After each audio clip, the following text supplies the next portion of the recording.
Good morning, students.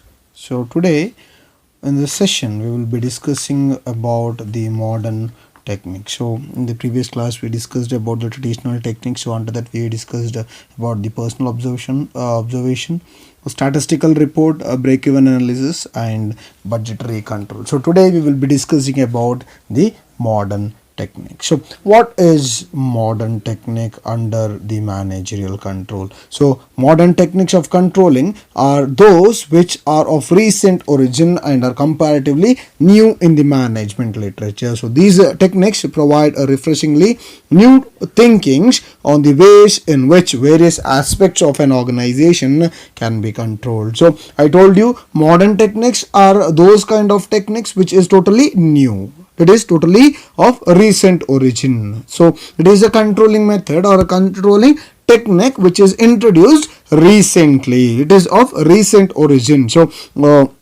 it is totally new in the management or new into the management literature. It is totally new into the management literature. So it's not a traditional one. It is not a traditional one. It is a very new one into the market. It is of a recent origin. It is introduced recently. So they are modern techniques which is totally different from traditional technique, like I told you. So these technique they provide refreshingly new thinkings on the ways in which various aspect of an organization can be controlled. So when you compare your traditional technique with the modern technique, you find a lot of difference between the traditional as well as the modern technique. So they totally provide a new thinking which is totally different from the traditional techniques. So in traditional technique you went on with personal observation. So you looked after or you concentrated on statistical report on the basis of which the controlling activity of the organization is to take place, or sometimes you took the break-even analysis, or certain in certain situations the budgetary control as well. So here it's like totally modern. So they have brought new thinkings on the ways in which the various aspects of the organization or the thoughts in the organization can be totally controlled. So it totally differs. The traditional technique, it runs in its own way. So it is a traditional method which is followed. So here under modern technique, it's like it is a modern method. It is totally new into the origin, or it is of recent origin. So they are totally new into the management. So under under your modern techniques, you have return on investment, ratio analysis, responsibility accounting, management, audit, PERT and CPM, and your management information system. So we will discuss about each and every modern techniques one after another.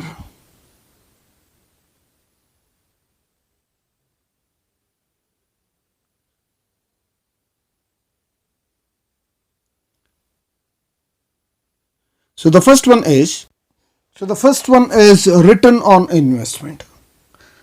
So when coming to return on investment, it is totally a useful technique which provides a basic yardstick for measuring whether the invested capital has been used effectively for generating the reasonable amount of return or not. It is totally used to measure whether the invested capital has been effectively used for generating a reasonable amount or not. So this ROE, that is return on investment, it can be used to measure the overall performance of an organization or its individual departments or division. So it is used to measure whether or not the invested capital has been used effectively for generating reasonable amount of return. So ROI, it can be used to measure the overall performance. It can be used to measure the overall performance of an organization or of its individual department. So it may be an overall organization or individual department or division. So it is used to measure the overall performance. So it may be overall performance of the organization or overall performance of the department or the overall performance of a division.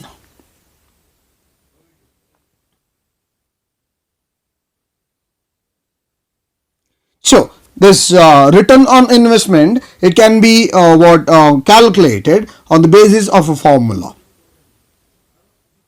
So return on investment is equal to net income divided by sales. Return on investment is equal to net income divided by sales into sales divided by total investment. Net income divided by sales into sales divided by total investment.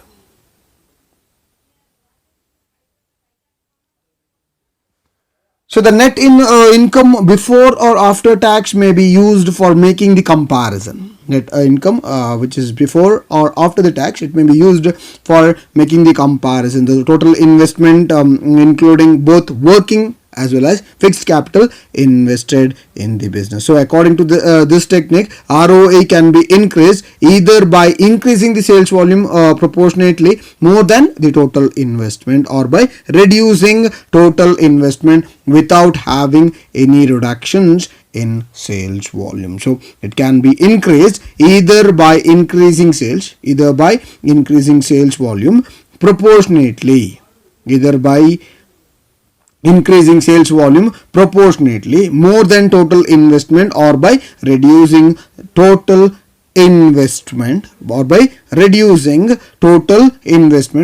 having any reductions in the sales volume.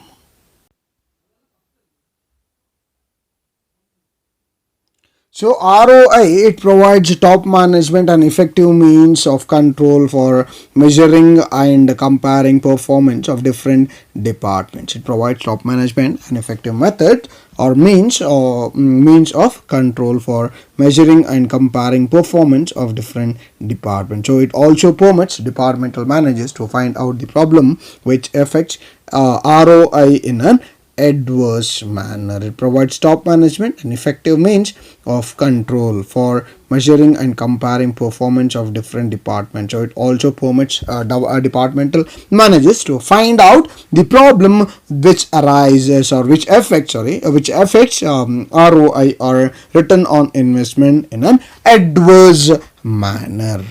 So it totally provides the management an effective means to control by comparing the performance. So when you compare and when you get to know the difference, then what you can do is you can take necessary actions in order to reduce the adverse manner or adverse effects of the deviations.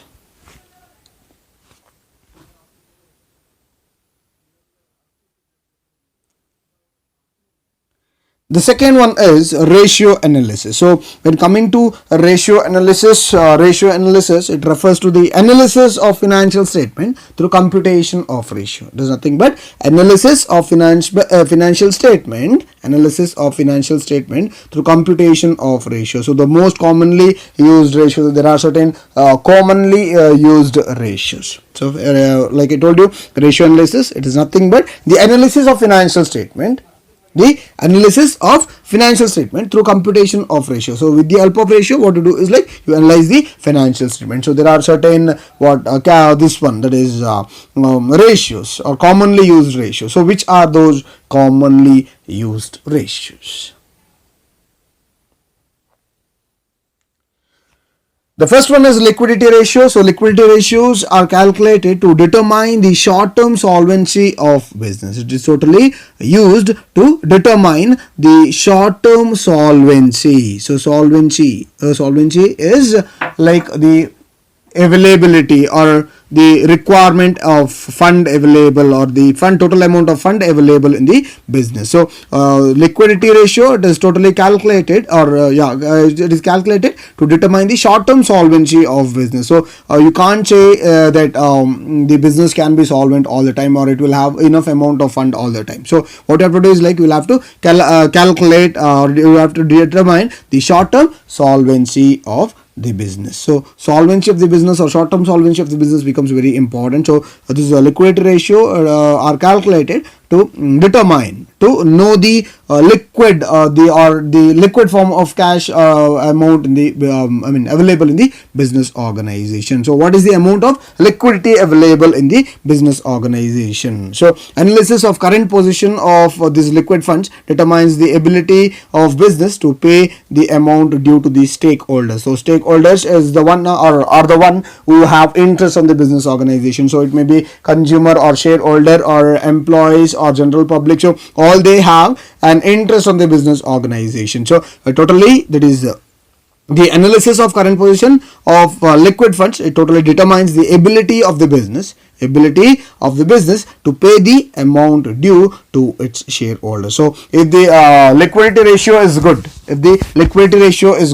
the fund available in the business organization or the availability of fund is more, then what you can do is like you can use the fund in order to pay the dues of the stakeholder. Like I told you, it may be the shareholder or consumers or any other employees maybe or any other who have interest on the business organization. So the second one is solvency ratio. So solvency ratio is nothing but the ratio which are calculated to determine the long-term solvency of the business. Yes. Okay, so it is used or it is calculated. Solvency ratio is calculated to determine the long-term solvency of the business. So in liquidity ratio, it was calculated to determine the short-term solvency of the business. So this is calculated to determine the long-term solvency of the business organization. So these ratios totally determine the ability of a business to service its indebtedness. So it totally determines the ability of the business to service its indebtedness.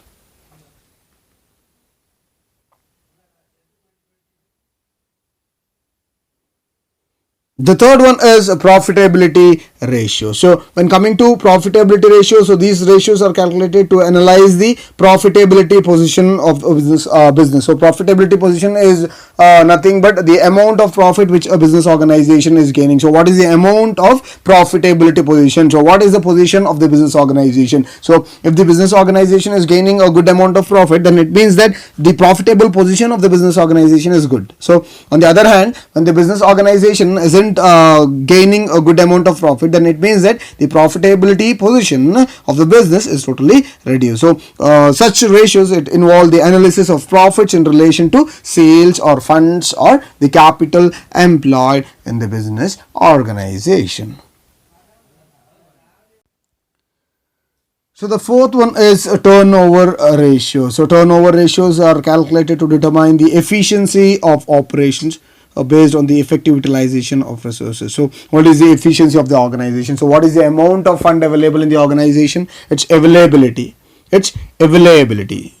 Okay, so what is the availability of the organization, or what is the availability of fund in the organization? So how this fund available or the resource available in the organization is used efficiently. So it is used to determine the efficiency of operation. Based on effective utilization of resources. So what is the amount of the resources utilized? So how the fund is being utilized, the efficiency. So all this becomes very important. So the next one is responsibility accounting. So when coming to responsibility accounting, here responsibility accounting is a system of accounting in which different sections, divisions and departments of an organization are set up as responsibility centers, whereas that is different sections, divisions and departments of an organization are set up as responsibility centers. So the head of the center is responsible for achieving the target set for his center. So each and every centers will have a center head, so that particular head will be responsible for achieving the target. So I told you that a responsibility accounting is a system of accounting in which different section, divisions and departments of an organization are set up as responsibility centers.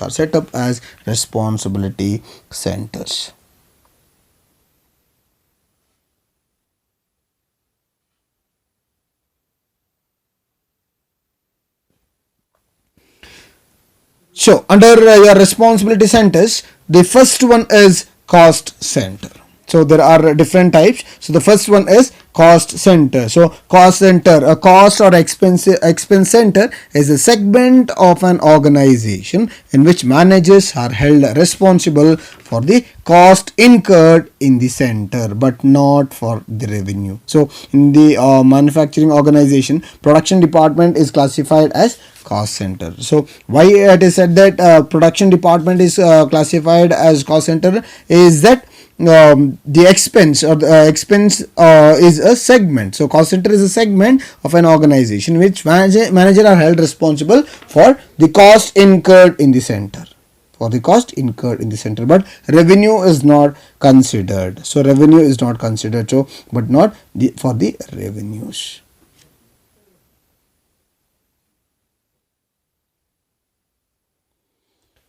The second one is revenue center. So when coming to revenue center is a segment of an organization. It is a segment of an organization which is primarily responsible for generating revenue. So the main work of revenue center is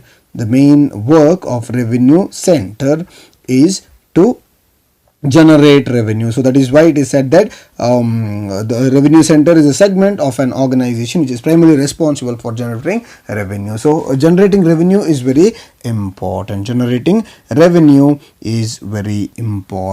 Okay, so that is why it is called as revenue center. It's totally responsible for generating revenue. So marketing department of an organization is classified as revenue center. Why? Because it is the one which generates revenue inside the organization. So when coming to your cost center, it was like a production department. Why? Because it is the one which helps in the translation of cost or dealing with cost. Okay, so the cost which is incurred. So production is the one where the amount of cost incurred will be more. So here it's like when coming to your revenue center, it's like it is totally responsible for generating revenue. So marketing department is the one which help in generation of revenue. So it is the one which helps in the generation of revenue. So you totally generate revenue under revenue center.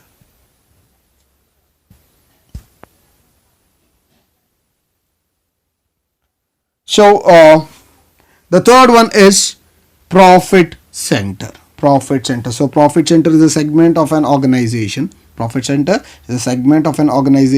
Whose manager is responsible both revenues and cost. This manager is responsible for both revenues and cost. For example, repair and maintenance department of an organization may be treated as profit center if it is allowed to bill other production departments for the services provided to them. So it's like they concentrate, or the manager of the profit center is responsible for both the revenues as well as the cost. So it is the combination of revenue center and the cost center. Okay, so the manager under profit center is responsible for both the revenues and also cost. So like I told you, the repair and maintenance department of the organization may be treated as a profit center. Yeah, so repair and maintenance. Yes, so you raise revenue as well as the cost will be incurred there. Okay.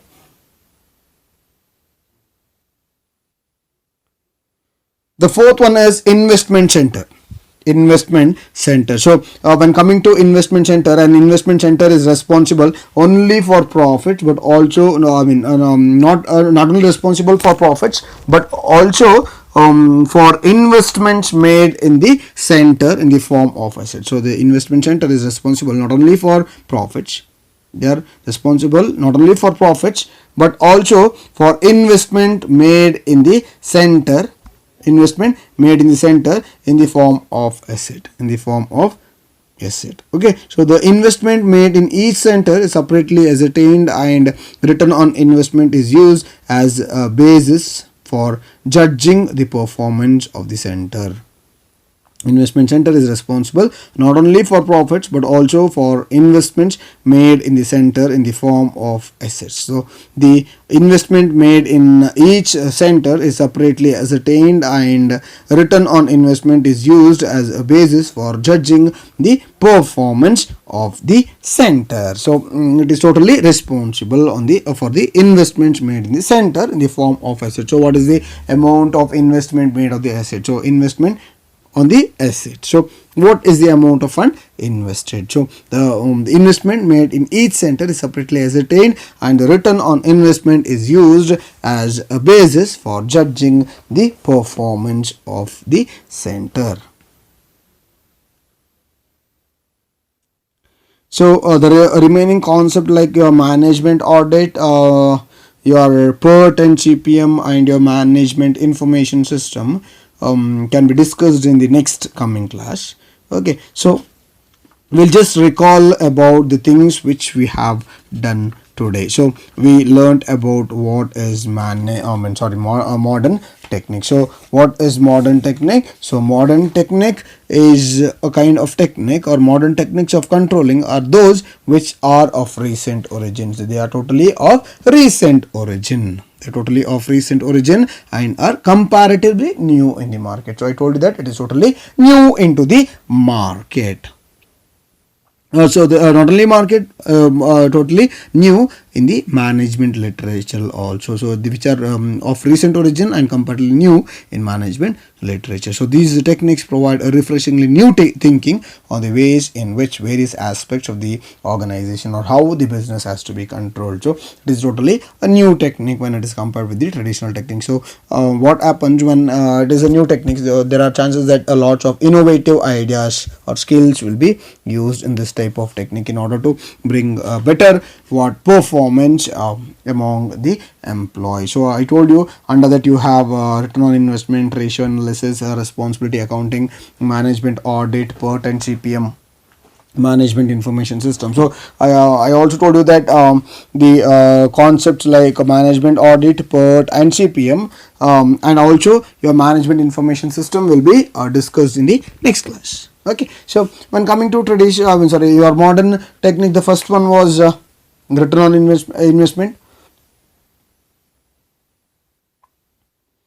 So when coming to your return on investment, I told you that it provides a yardstick for comparing or for measuring whether the capital invested has been effectively, or the invested capital is been effectively utilized for generating the reasonable amount of return, or it can be said that whether the amount invested is providing a good amount of return. So whether the organization is getting a return or not, that is whether the organization or the investment is providing you any return from the business organization or not. So this is very important. So ROI can be used to measure the overall performance of an organization, used to measure the overall performance of an organization. So I also gave you a formula.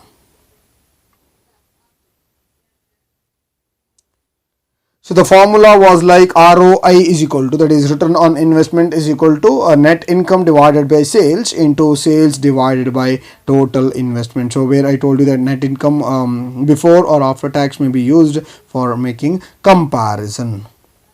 So the total investment, like I told you, it includes both working as well as fixed capital invested in the business. So according to this technique, so ROI can be increased either by increasing sales volume proportionately more than the total investment. Sales volume, by increasing the sales volume proportionately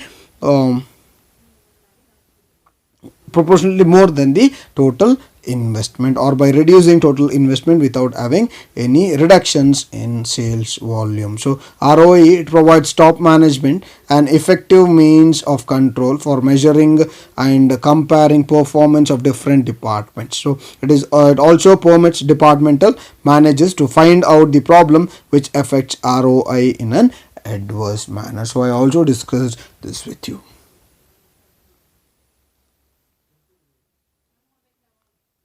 So the second one was ratio analysis. So when coming to ratio analysis, so I told you that it is nothing but analysis of financial statement through computation of ratio. So what you do is like you find out or you analyze the financial statement of the organization through computation of ratio. So through the computation of ratio. So under your ratio analysis, I told you that you have certain ratios which are commonly used. So the first one was liquidity ratio. So when coming to liquidity ratio, I told you that it is used or it is calculated to determine the short-term solvency of the business organization. It is used to determine the short-term solvency of the business organization. So the current position of liquid funds determines the ability. The current positions of liquid funds determine the ability of the business organization to pay the amount which is due to the stakeholders. Okay, so this becomes very important in order to know the short-term solvency of the business organization, so that the amount due to the stakeholders can be paid easily.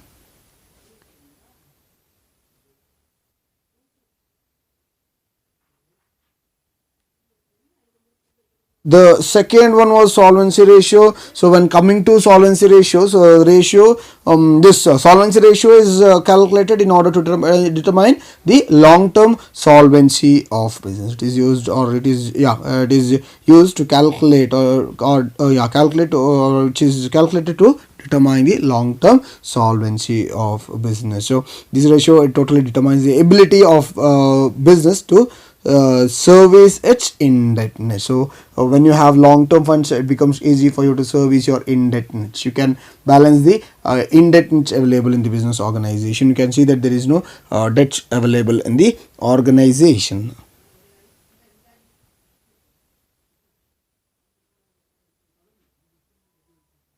So the third one is profitability ratio. So when coming to profitability ratio, I told you that these ratios, it is calculated to analyze the profitability position of the business organization. So I also told you that profitability of the business organization becomes very important. So if the organization is gaining a very good profit, then it means that its profitability position is good. So such ratio, it involves analysis of profits in relation to sales or funds or capital employed.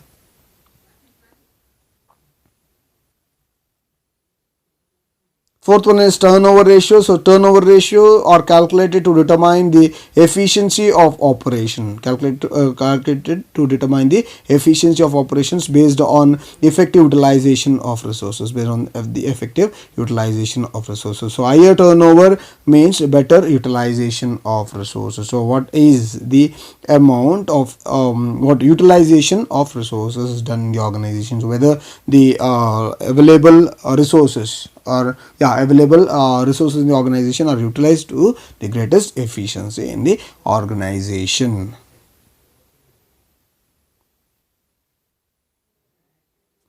So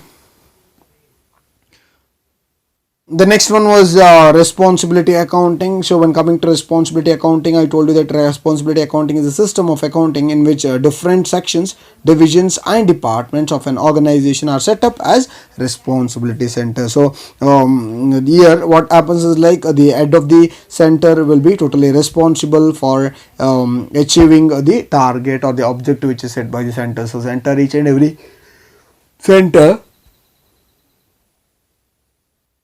will have certain so each and every center will have certain objectives. So the manager or the head of the center will be held responsible for achieving that particular target of the centers.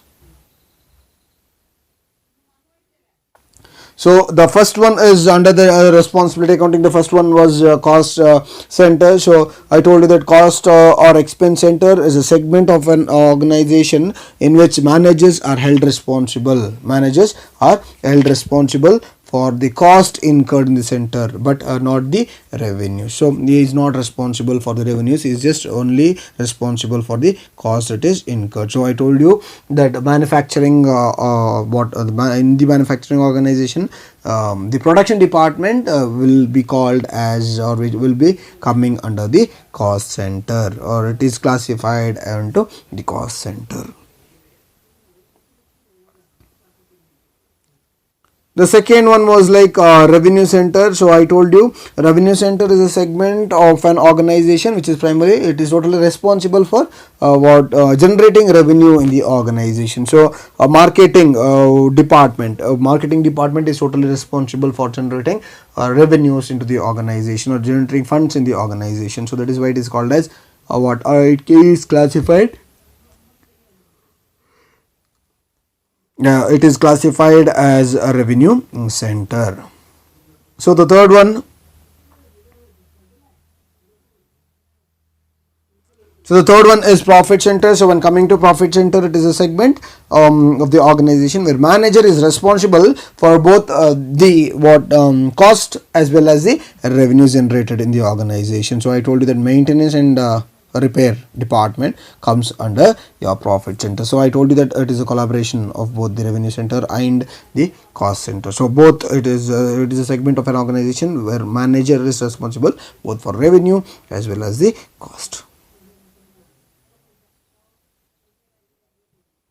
The fourth one is investment center. So when coming to investment center, it is totally responsible, or the investment center is not only responsible for profits but also the investment made in the center in the form of asset. So what is the investment made on which kind of asset becomes very important. So the investment made in each center is separately ascertained, and this return on investment, that is ROI, is used as a basis for judging the performance of the center. So in order to perform in order to evaluate the performance of each and every department as well as the divisions, so what you have to do is like you will have to evaluate. So the investment made in each centers is separately ascertained in order to judge the performance of the center.